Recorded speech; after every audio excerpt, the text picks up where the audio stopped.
Here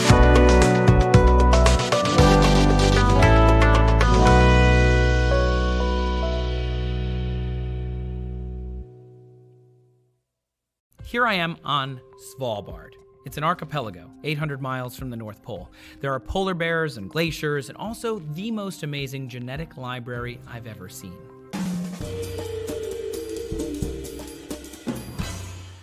Hey guys, Trace here for D-News. Thanks for tuning in.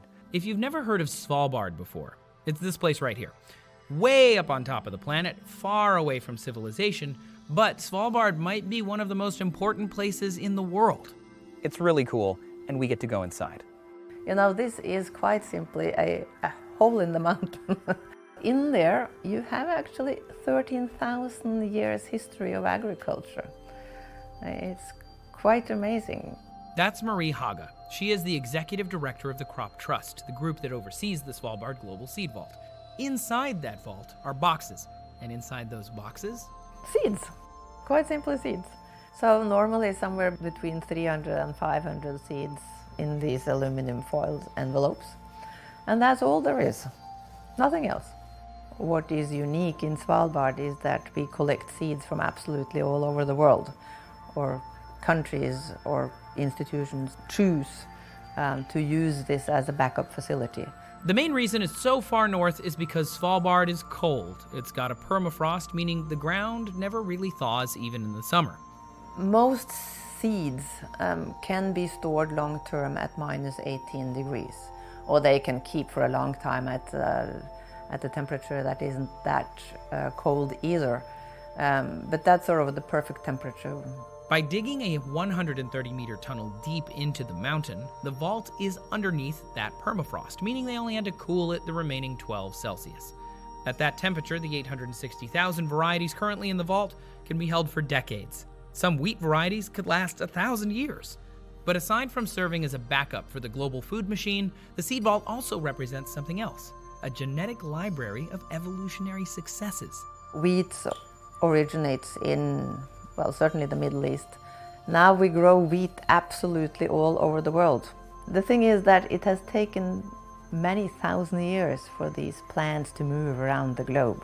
The challenge these days is really that the climate changes so fast, so the plants are not able to adapt. And that is really the fundamental challenge for agriculture these days. And we need to help these plants to adapt faster.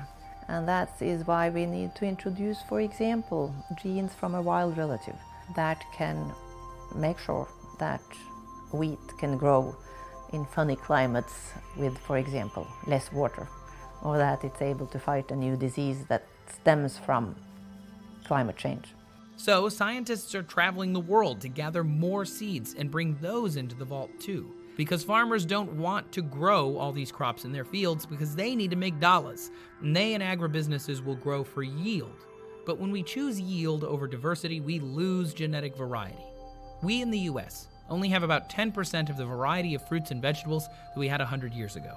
So if a disease strikes, say, bananas, like is happening now, they could go extinct. They all have the same immune system, and there's nothing we can do. There aren't any other varieties to experiment with, which is why we're cataloging and saving seeds in this vault. There are 3,000 varieties of coconuts, 4,500 varieties of potatoes, 35,000 varieties of corn, 125,000 varieties of wheat, or 200,000 varieties of rice. One of those might have the trait that we need in the future to adapt rice to whatever it is, higher temperature, higher salinity in the soil, more unpredictable weather, a variety that can fight a new pest or a new disease. And for each one we lose options to develop plants with traits in the future. In the end, the seed vault isn't just a place where seeds wait to be genetically sequenced and grown again to secure our food supply for the next 9 or 15 billion people who live on the earth in the future. It's also a library of nature's trial and error from the past for dealing with the shifting planet that we live on. And it's one of humanity's greatest science projects. It's ongoing, it's complicated, and it's just plain awe-inspiring. Okay, so now you know why we need the seed vault. But what about for foods that don't have seeds? how did they get that way? Are they some kind of weird Frankenstein hybrid? Not always. It happens naturally from time to time. Check out this video and find out how we got seedless foods. In botany, breeding seedless fruit is called parthenocarpy. Parthenocarpic fruit can often naturally occur due to mutations or problems with sperm and egg fertilization, or through specific hybrid breeding, mixing plants with more or fewer chromosomes to get a sterile offspring. Guys, let us know down in the comments if there are any other big science projects around the world that you think we should visit, and please subscribe so you get more D News.